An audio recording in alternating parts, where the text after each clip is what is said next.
Hi, and welcome to this pre-recorded session called Valuing Neurodiversity with Secret Agent Society. My name's Kathleen Davey. I'm the CEO of Social Science Translated, and it's my pleasure to provide you with a whole range of information about Secret Agent Society and how it can be used to fit within the neurodiversity paradigm. This is not a short information session, and it's designed predominantly for people who are coming from a professional point of view, interested in offering the program to the families that they work with. There might be a clinical service or a school educational service as well. Secret Agent Society at its heart is all about preparing children for life's social emotional challenges. However, this particular program was always designed for the neurodivergent brain.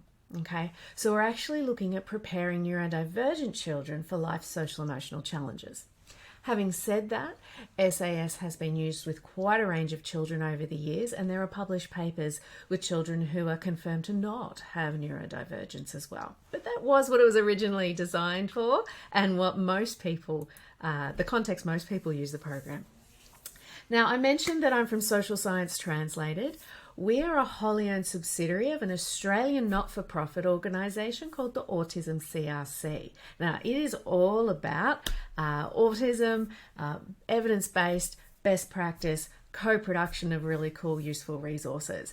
So we're a wholly owned subsidiary of that organisation, and we've been distributing the Secret Agent Society programs for over 13 years. It's been out there in the world.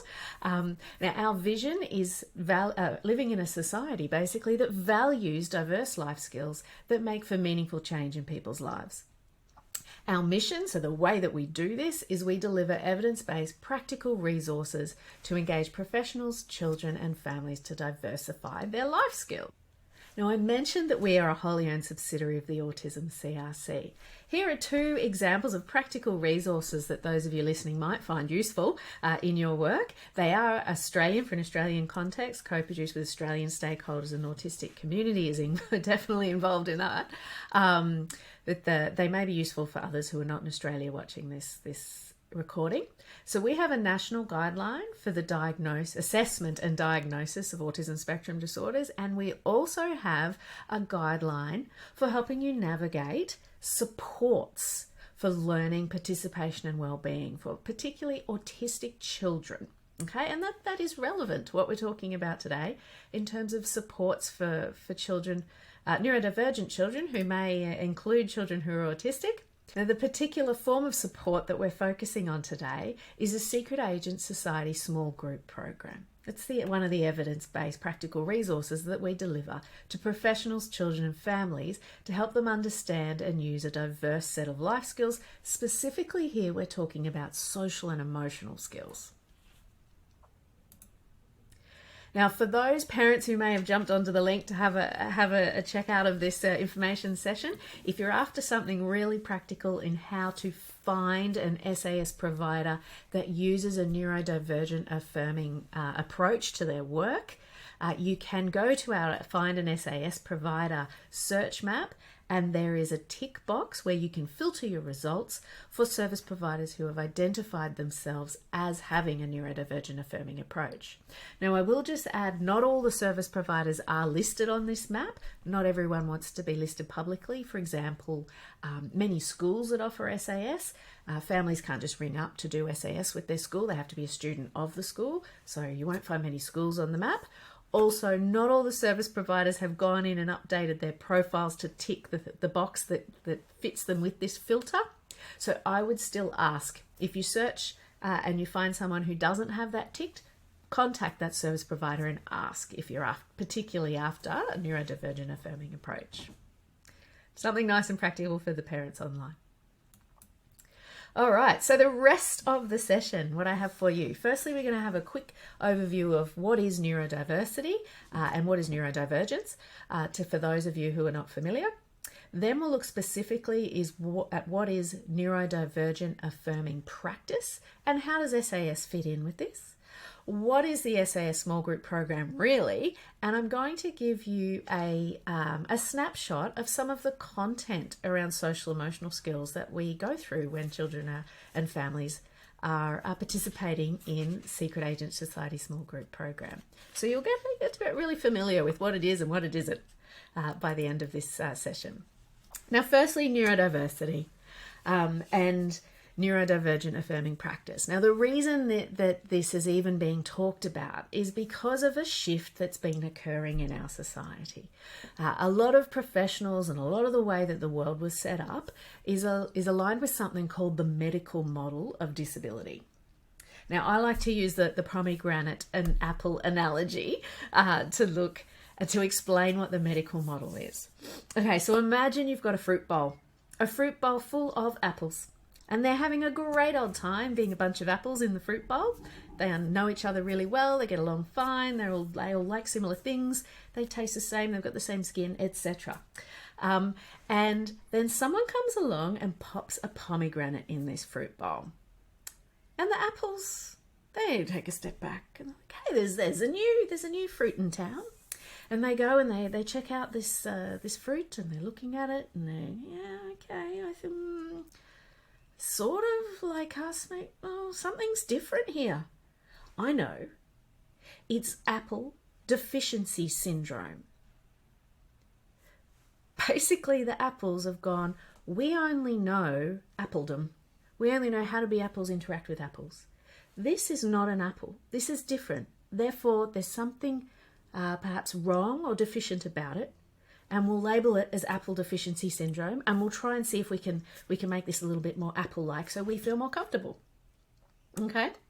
That approach is a way of describing the medical model. The medical model is where people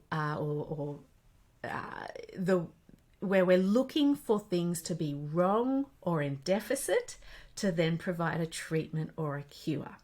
A bit like if you present at the emergency department at the hospital, they will look at what's going on, they'll work out what's wrong, that you've broken your leg, and they will try and fix it by putting a cast or a splint on your leg. They'll find the problem, what's wrong here, and we will try and fix it. Okay? But when we're talking about neurodivergence and differences in the way we develop, differences in the way that we process information or sensory input, it's kind of a little bit different to having a broken leg and needing a cast put on it. Okay, so in the fruit bowl, we could, for example, go, hey, all right, we're a bowl of fruit. There are different types of fruit in the world. We are going to embrace the fact that there's different types of fruit. Hey, we might even invite lots of other types of fruit so we can be a real mixed fruit bowl if we like. We're all fruit, we're just different types of fruits that have different attributes and different strengths and different weaknesses. Now, a neurodivergent-affirming practice is where we take the approach that all brains are unique. Diversity and difference is not necessarily deficiency. No one way is better, right, broken or wrong. Instead, there's lots of difference and diversity. Diversity is explored and celebrated.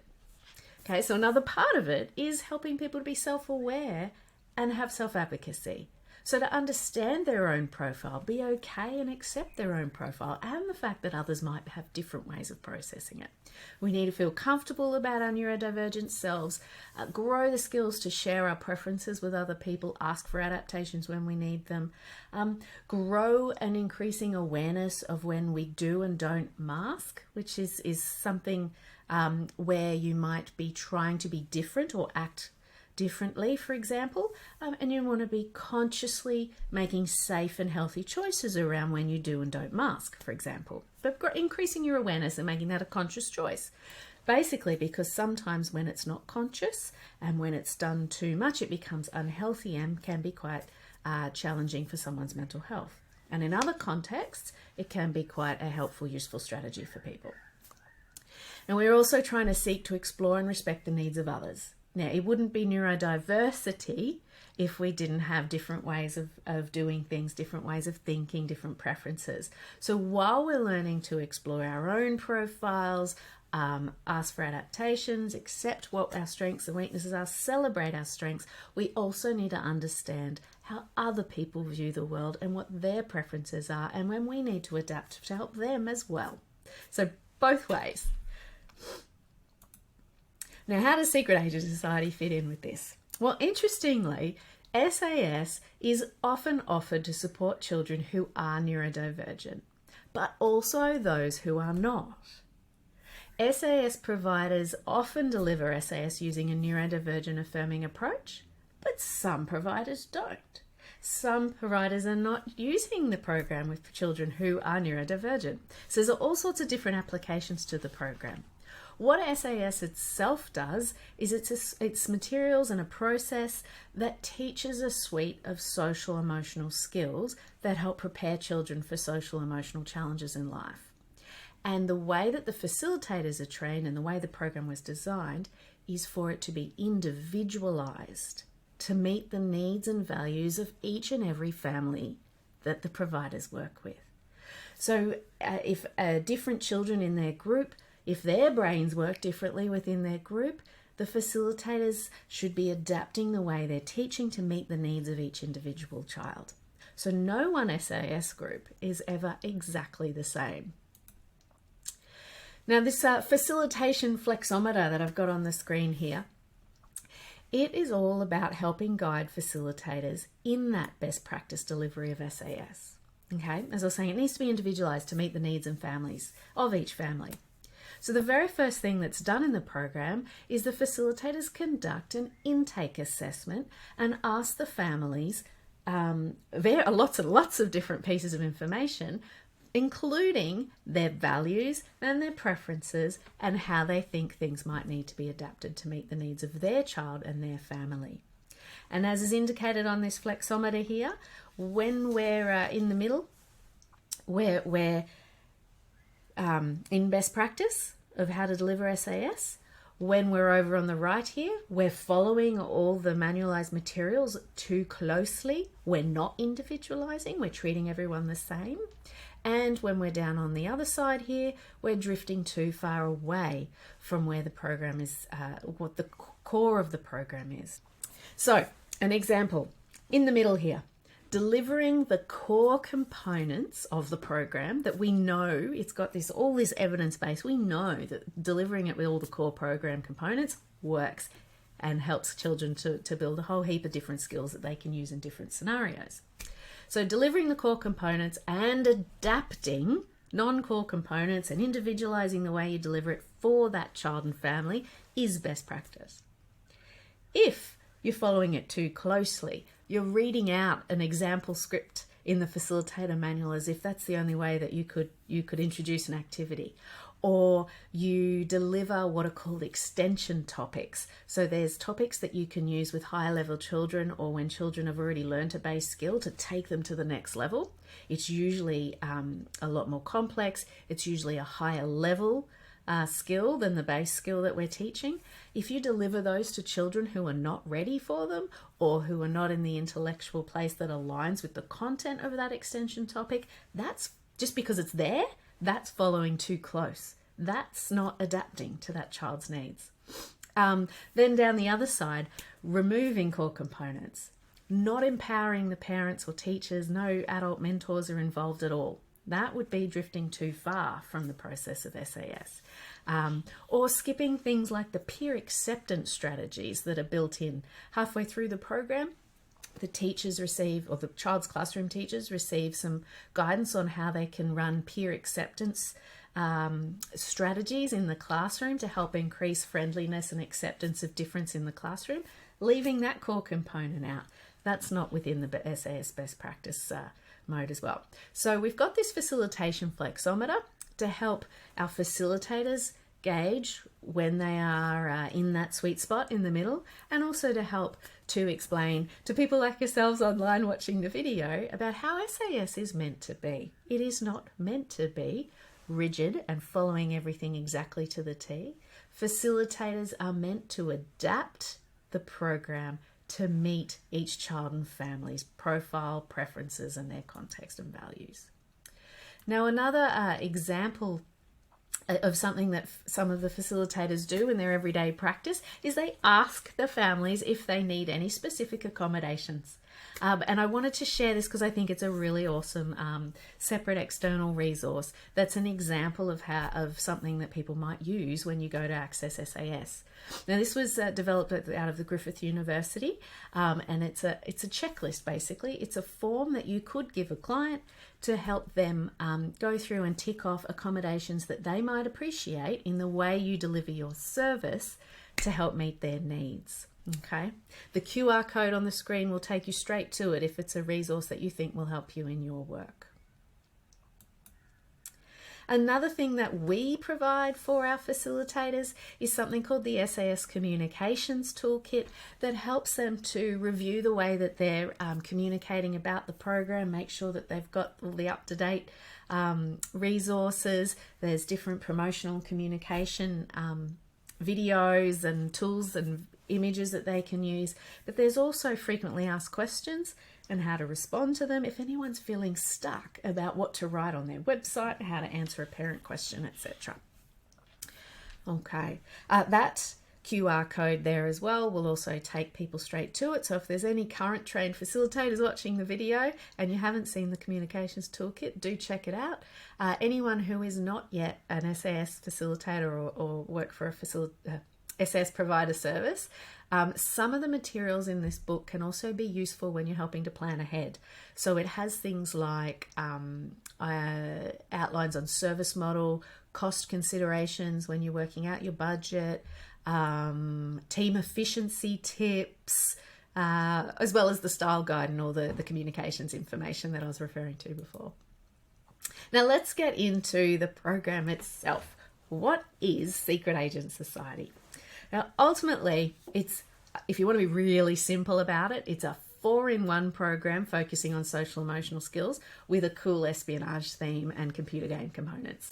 It's all delivered through a digital health platform. So if we want to be really simple, it teaches emotion recognition, emotion regulation, problem solving, particularly for social emotional problem solving, and a series of also skills for dealing with friendship and teamwork. Now, to look more specifically at what this is, we have under emotion recognition, things like learning about how to detect other people's emotions and social cues from their face, voice, and body clues, how to detect your own internal body clues that tell you that you're feeling different emotions, and how to determine the degree of that emotion. Is it just a little bit or is it a lot? Helping kids to pick up early warning signs when there's escalation that they're not happy with. Which leads me to emotion regulation. They learn a whole suite of relaxation gadgets and they choose the ones that they want to work on or to use, And there is a specific focus on anxiety and anger. It can all be applied to other emotions if you want to focus on them, but the materials are already focusing predominantly on anxiety and anger. Then there's personal goal setting with Bionic Powers and learning your own friendship and team values, what you're looking for or not looking for in the people that you connect with.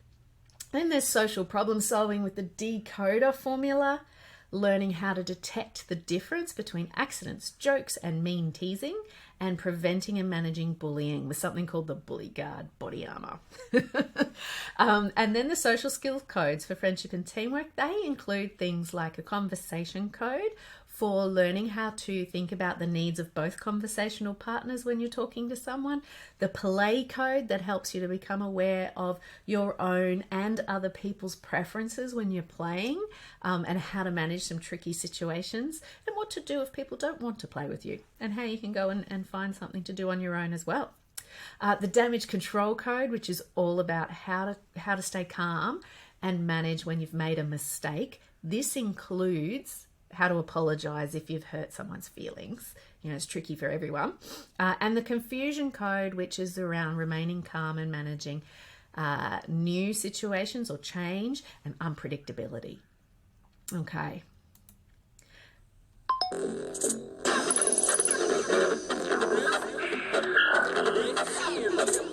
The year is 2030, and soon after birth, all children undergo a genetic screening procedure known as career determination testing. Your CDT results have shown that you are best suited to a career as a special agent. Please enter the International Secret Agent Society headquarters, where you will begin your training.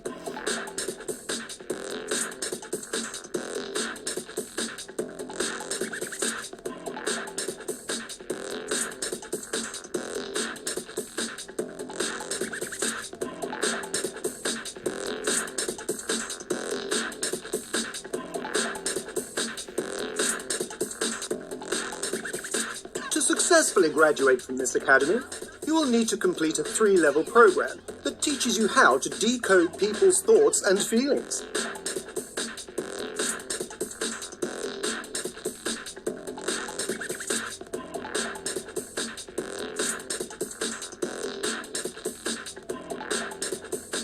Good luck!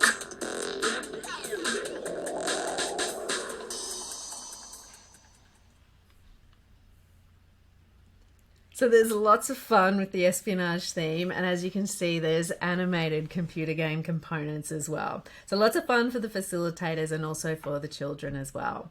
Now, as well as lots of fun, there is also a serious side to SAS. It was originally designed by Dr. Renee Beaumont out of the University of Queensland in Australia as a PhD project. And in so, it has behind it a whole heap of really strong theoretical frameworks. And its original development and evaluation was a randomized control trial in a university environment. So right from the beginning, the program actually held the highest clinical change published for a program of its kind from that RCT.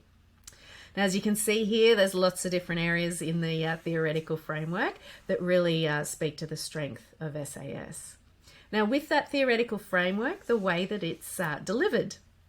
So, I'll just move myself over here to the side.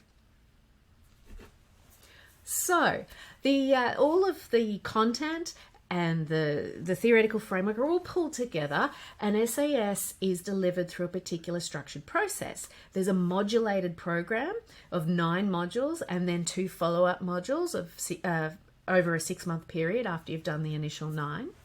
There are components that involve parent group meetings, child group meetings, and an optional teacher session, as well as a series of teacher tip sheets that get handed out to the teacher across the whole program. In between each module, the children are also playing games on Digital HQ, which I'll show you some images here. There's 4 levels of gameplay in Digital HQ that the children play between sessions. So for example, before they come to the very first meeting with their SAS facilitator, they're asked to try and have a go at playing level 1. The content of level 1 that they play, that's what we actually are going to focus on when we get them together in their club meeting. So in the club meeting, the facilitator expands on it. They do practice activities with their other cadets. They get feedback and they all learn together. But it's expanding on and consolidating what they started to learn in the computer game before they came in. Okay, so they're playing Digital HQ. They're also going on missions to practice their skills and reporting back in a journal. There's a skill tracker to help the child to think about how they're practicing their skills. Perhaps this week they're noticing their body clues that are signs of anxiety, their early body clues, and they're noticing them at home and at school and at tennis. And the skill tracker would help the child and the adults that are supporting the child to note down when they've noticed this and when they've been practicing their skills.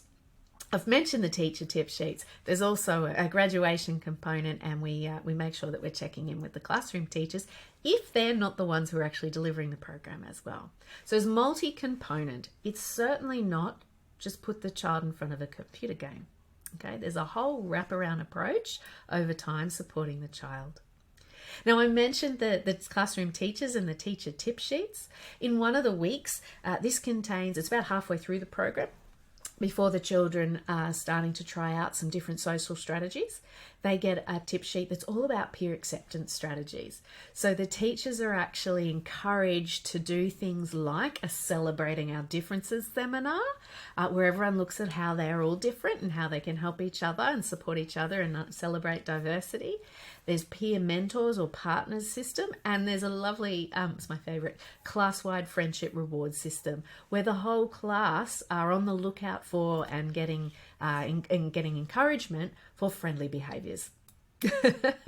So all of that process that I just described is delivered through a digital health platform. So it's one online platform that everyone connects to, and it's managed by the facilitator, that allows them to run the program in person, like in clinic or in school services in person, or via telehealth and remote learning, or a hybrid mix of both during the one program, which could mean that you have one child at home because they're ill and the others are at the group, or it could mean that you're running the parent group meetings via a remote learning system, but you've got the children in room, for example. So there's in clinic or in person, telehealth, or a hybrid mix. Now, of course, some of you will be really wanting to know about the research. I mentioned already that there was the original PhD that was an RCT. So there's now 4 RCTs published for the program and over 20 publications that you'll find on our website as well. Over time, the focus has changed. Some of the studies are really focused on autism. Some are more on ADHD and anxiety or children with no diagnosis. Some are focused on telehealth. Some are focused on the parent-child relationship and teacher-parent alignment.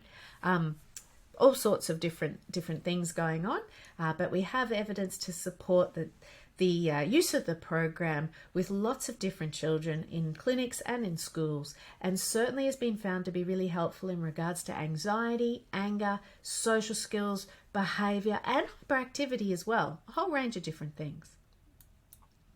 Now let's start, as I promised, to get into some of the actual content of SAS. What is it that we're actually doing with the children? What sort of skills are these diverse skills, these social emotional skills that we're teaching? And how does that look with neurodivergent-affirming approach? All right, let's start at the beginning. So I mentioned the intake process earlier, where we talk to children about their goals in the program. So from the very beginning, the children are involved and encouraged to express their own goals and values. In the first module, when they come together as a group of cadets, one of the first things they create is their Bionic Powers card. This is where they're choosing their own goals and values that are important to them, and how that then we relate it all the way through the program, how their SAS skills that they're learning can be used to help them boost their Bionic Powers. Now, this is something that is very different for every child, and it's not necessarily the same as what the parent or the teacher may have expressed would be their goals. This is the child's goals.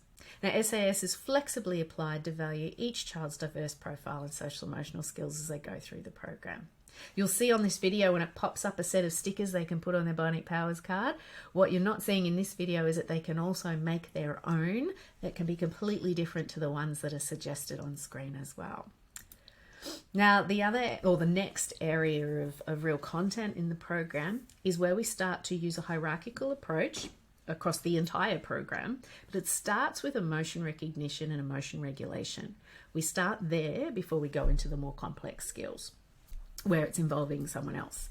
Okay, so initially the children are learning how to recognize body clues and emotions in other people and in themselves. So what are their body clues, which will be different for different children, that tell them that they're starting to feel anxious or they're feeling really, really anxious. And then they learn about degrees of emotion with their emotionometers that you can see on the screen there. They build one for anxiety and for anger. This is where the kids are learning about the progression and starting to look for early warning signs. And it's giving them a context also for learning how to apply strategies for different levels of emotion. Now, that topic that I've just covered, body clues that signal emotion. Anyone online who would like a resource for a general classroom teacher, our parent company, as I mentioned earlier, Autism CRC, one of their resources is the Inclusion Ed site. Inclusion Ed is for classroom teachers as a source, as a whole suite of evidence-based practices that can be applied in a general classroom for inclusive teaching practices for all kids.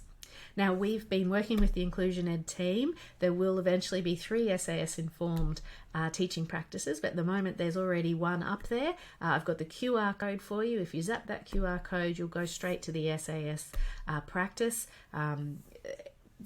and you can check out all the rest of them by setting up a free account if you want to. But it's focused on ways that classroom teachers can understand and support children to detect their body clues that signal emotion.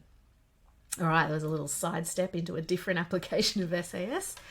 Now, building on that hierarchical process of helping children recognize and regulate emotions, the third piece of it is where they learn to use relaxation gadgets. So it might be slow breathing, mindfulness, sensory toys, cognitive strategies, physical energy release strategies. There is a whole range that the children can choose from, and there's a specific set of really core relaxation gadgets that we make sure they all know so that they have the option to use them if they work for them. For example, their O2 regulator, which is slow breathing. They learn to activate their O2 regulator. They then learn their Enviro body scan. They learn the thought tracker and the helpful thought zapper as well. Now, then once they've been learning those over the first 3 modules of the program about emotions and regulating emotions, then we start to learn how to apply them to more complex social situations across the rest of the modules. All right. Now, these are 2 examples. I just thought I'd show you how you can see how it applies or how it builds. So this is parts of a simple version of the confusion code and the damage control code that I mentioned earlier. Confusion code about coping and managing with change and unpredictable situations. Damage control code is about coping and managing mistakes and when something's gone wrong. So both of those, very simply put, the very first step is to notice and regulate your emotions so that you're calm enough to think how to actually step through this situation that's presented to you. So before we start talking about how to go and ask someone to help, or what to try again, or whether I should apologize or not, whatever, depending on the scenario, I need to make sure I'm calm enough to even do anything or think about it. Because the reality is, when our emotions are high on our emotionometers, our brains don't work so well. We don't think so clearly. So we need to just make sure that we're regulated first. All right, another area of content in the program is friendship. Now, children get to figure out the friendship qualities that are important to them, while also learning that everyone else has different preferences. It can also be used, depending on the facilitator in the group, it can be used to discuss red flags when a friendship may be unhealthy. But most of the time we're talking about qualities and characteristics they're looking for in people that they want to be friends with. Now, if friendship's actually not important to the child that a facilitator is working with, they're encouraged to apply the concept to another social context related to the child's goals. It might be teamwork, group assignments, it might be a future job. I often use the example of a child that really wants to be an astronaut and go to space. And when you're in space, you're locked in this you're locked in a spaceship with another astronaut, and you have to get along. Or if there's an asteroid that comes and breaks a hole in the side of the spaceship, you've got to work together to fix it so you don't all get sucked out the hole into space. Whatever is of interest and of the goals to that child, what social interactions can these skills help with? Now here, what I have on screen is actually an example from the SAS Facilitator Manual, where they're talking about the friendship formula. It's how to run an activity talking about why are friends important. Now, and you'll see here, because of the facilitation flexometer, and you're not meant to just do everything the same for every single child and every single group, there's a special note about being careful about your own biases and how that might come across to other children. Allow them to express their own views on friendship. You might have a child in your group that is not the slightest bit interested in friendship, and it gives tips on how to adapt for different situations. Now let's move on to the next bit of content, because I'm sure you're all keen to hear and see more. The next one is the Guard Body Armour. I've got here for you one of their summary visuals that summarises some of the main strategies within it. Okay, so this is predominantly around safety planning, help seeking, and trying not to make the bullying worse in the moment, how to record evidence when you need to actually get some serious action, all sorts of different things. Okay, so this is just a summary that has some of the different tool. But what I wanted to focus on is a little bit of that safety awareness and how the tool can also be used as a motivation for change where that is appropriate and needed. Let's go through step 7. I'll give you an example of what I mean.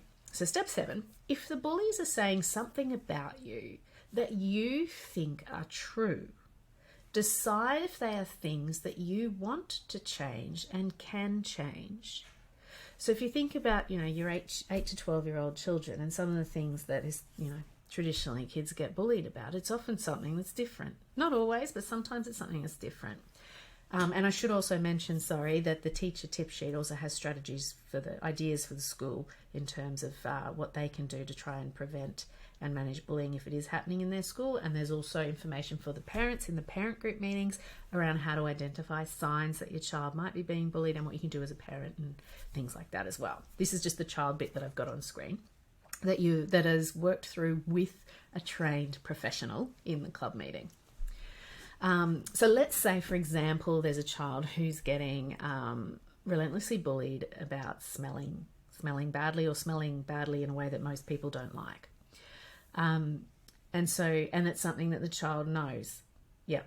Okay, it's a smell. It might be a smell that they like about themselves. It might be a smell that they don't notice, but they know that they smell. Okay, so it comes under the banner of if the bullies are saying things about you that you think are true. Decide if they are things you want to change and can change. Okay, so it says if you want to change something, then go for it.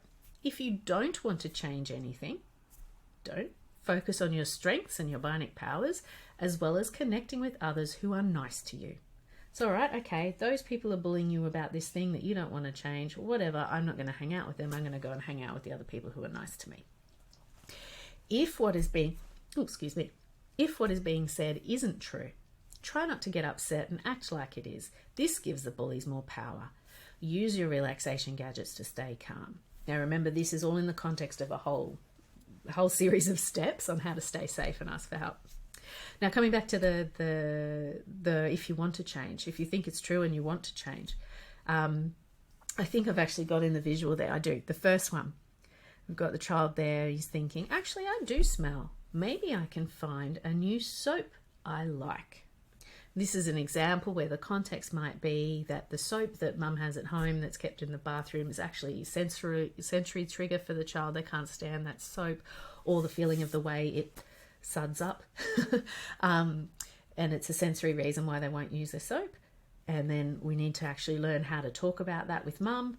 We might be able to do that through the program where this is identified in the club meeting, then in the parent group meeting. You can share this with the mum and we can coach the both of them to work together so then they can go and try and get some different soaps to experiment with finding a soap that might help, that the child might accept and like, and then might be able to clean themselves and not smell so much at school, which would reduce the bullying.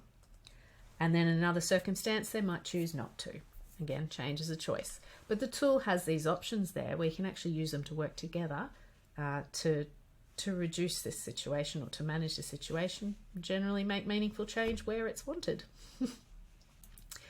Okay, stepping away from bullying for a moment, now we're talking about conversations. Now the SAS section on conversations, all about understanding your own participation in conversations and understanding the needs of the other person. There are two people in a conversation and we want to understand when that person likes the same things I do and when that person doesn't like the same things I do. How do we understand both conversational partners?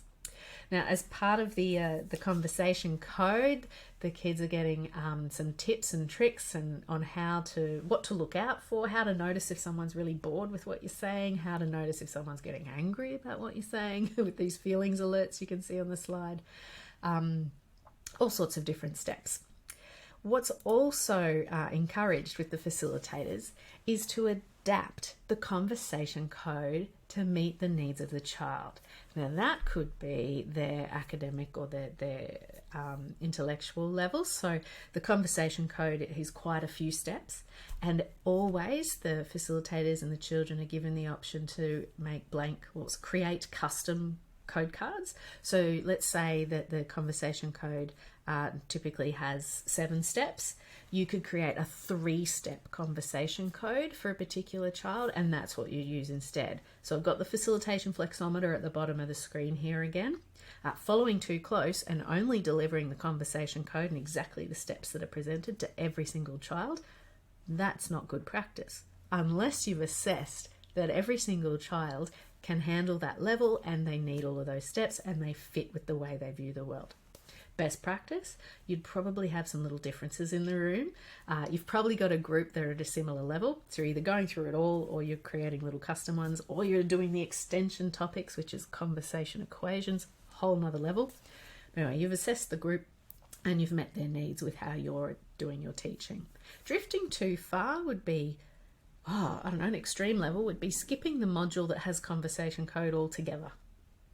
Not covering how to understand your own and other people's perspectives in a conversation.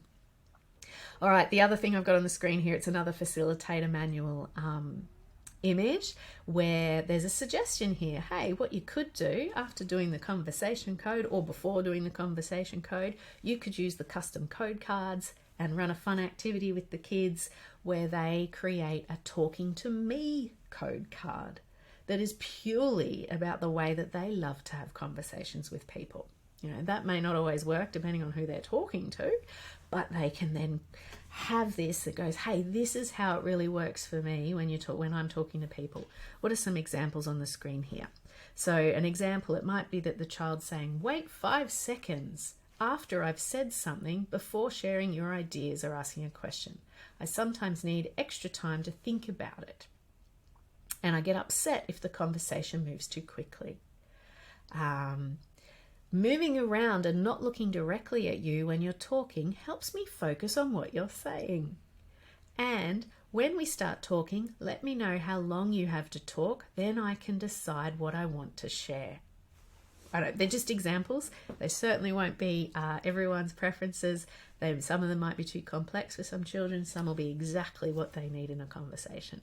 But again, just trying to share the examples on how, this is meant to be individualized to meet each child's needs. And if neurodivergent-affirming practice is how is fitting with the situation and is how somebody's delivering it, it's completely compatible with that approach.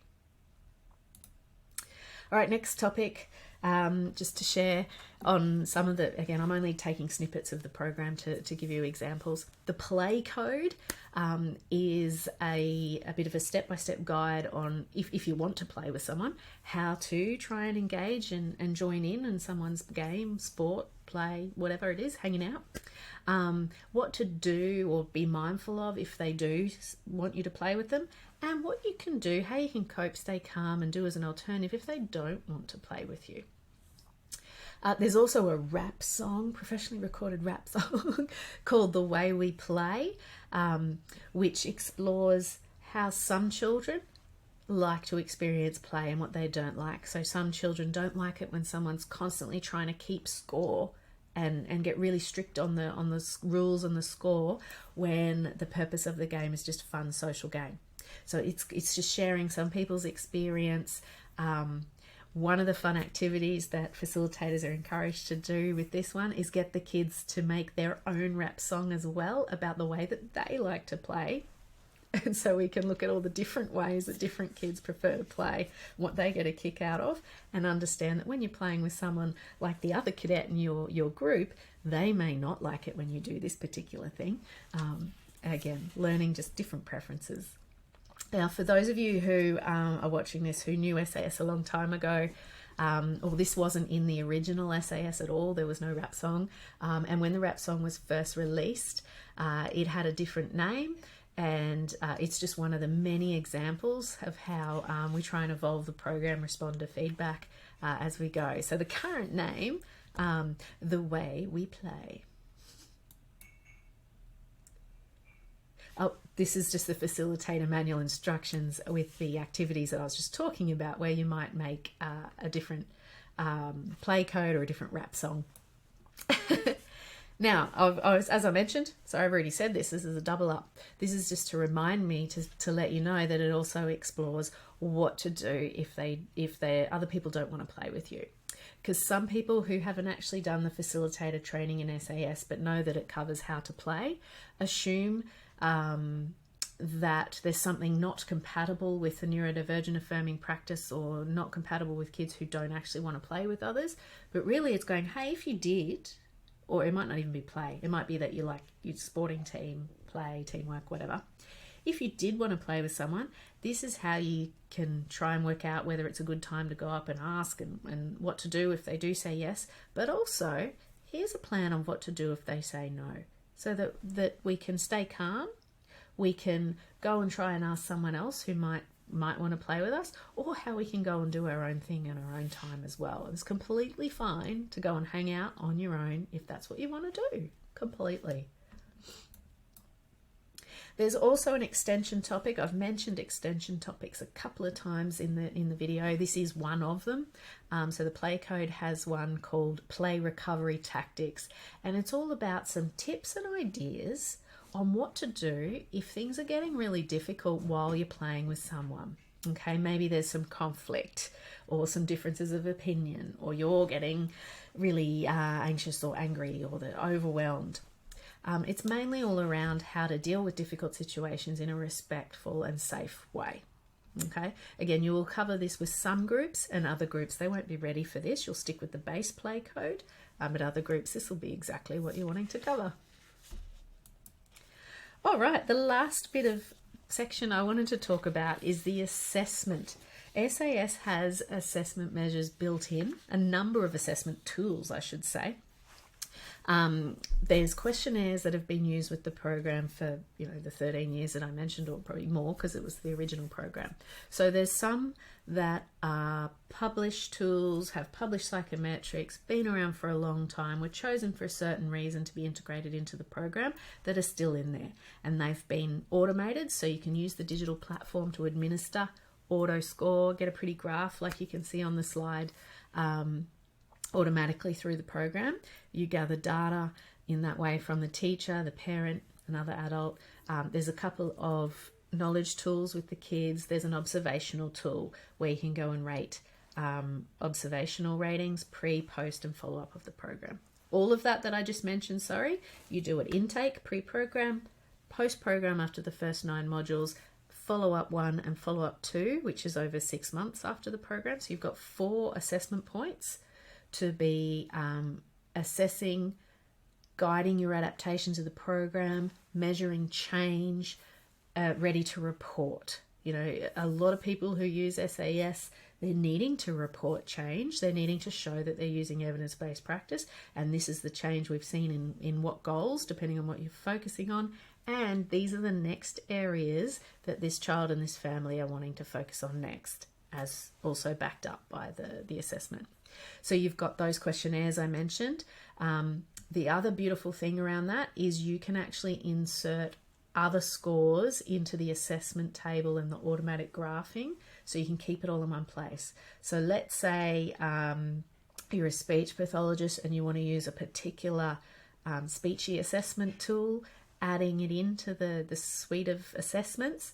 When you've scored it, you can put the scores in, you can enter it in as an additional tool, put your scores into the child's assessment table in the platform, and it will graph the scores, and you can export that data. So you've got all of that child's pre-post follow-up data, even if you're using extra tools, the non-SAS built-in tools. There's also things like the skill tracker that I've got a picture of at the bottom here. I mentioned it earlier. That's so that you've got different environments being a part of helping the child practice their skills. So usually it's home and school, but it could be completely different things. So there's usually the child can log their skills, or an adult can log their skills, but only the adults can confirm the skills to build up the points. So all of that, you can end up with daily data. The colours on this bar chart are representing home, school, and other environments. So you can even see at a glance over a week where the child was practicing more or not, and whether you need to add some extra supports in certain environments or not. So there's a whole heap of built-in assessment, but it's also got lots of flexibility.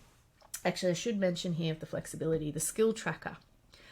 The SAS program has modules of content all preloaded for you to go.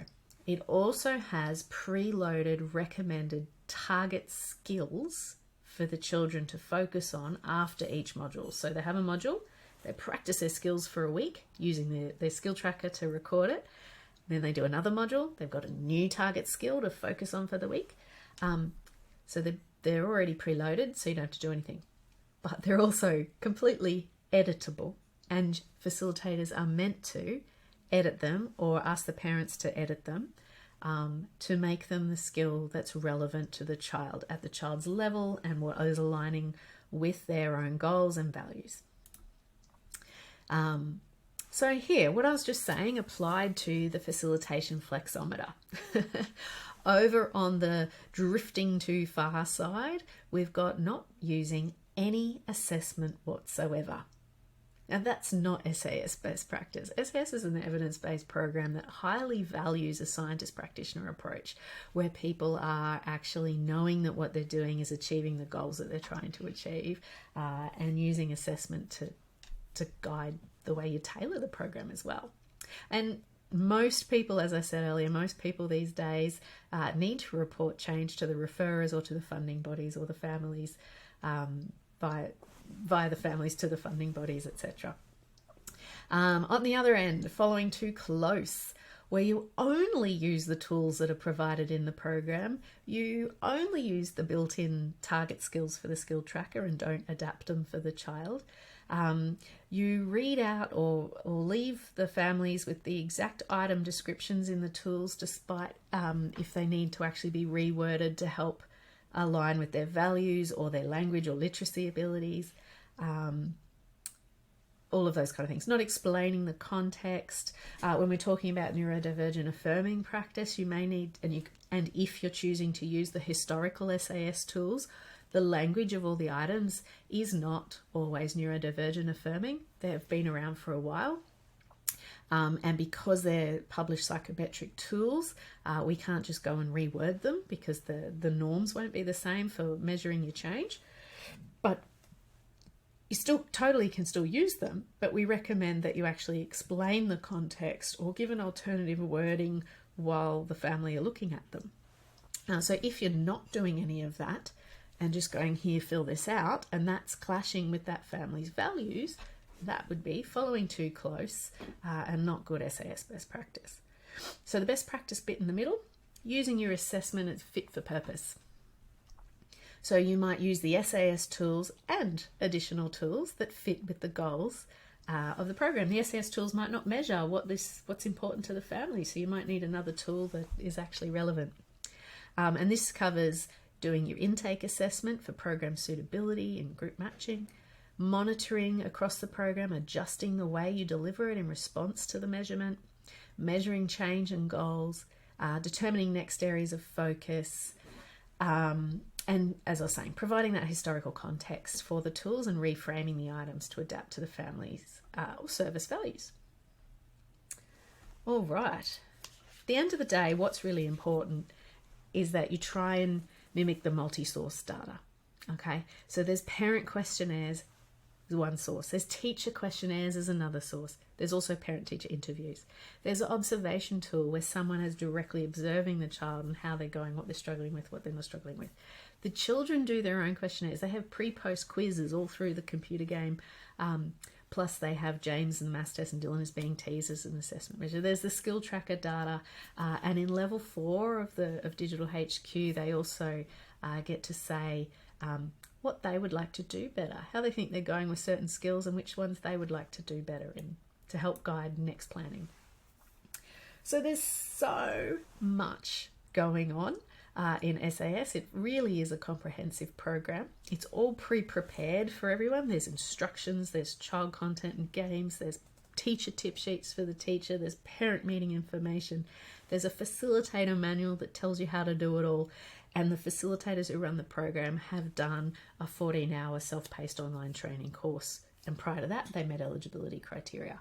So it really is comprehensive, high level, and all delivered through a digital health platform. However, hopefully what I've been able to share with you today helps you realize that at the core of this is that concept of the facilitation flexometer. SAS has always been a program where it's expected that the clinicians use their skill to adapt and deliver it to meet the needs and values of the children that they're working with. And it's completely compatible with being able to deliver it with a neurodivergent-affirming approach. So, as we all go forth and prepare children for life's social emotional challenges, this is just, again, if there's anyone looking for a provider nearby, or if there's any existing providers who need a reminder to update the tick box to say they use neurodivergent-affirming services, this is the QR code that goes to the map to find a provider near you. And I'll wrap up by thanking you all for watching this video. Hopefully it was on the topics that you wanted to know about with Secret Agent Society Small Group Program. If there's a topic that I didn't cover or a question on your mind that I didn't answer, please use this QR code or just jump on our website, go to the Contact Us page, and send your question in. We'll try and answer it as best we can if we can, or organise a time to chat. But hopefully the information session has covered off a lot of the questions on your minds, and I look forward to hearing from you as you enter into your SAS journey in the future. Thank you.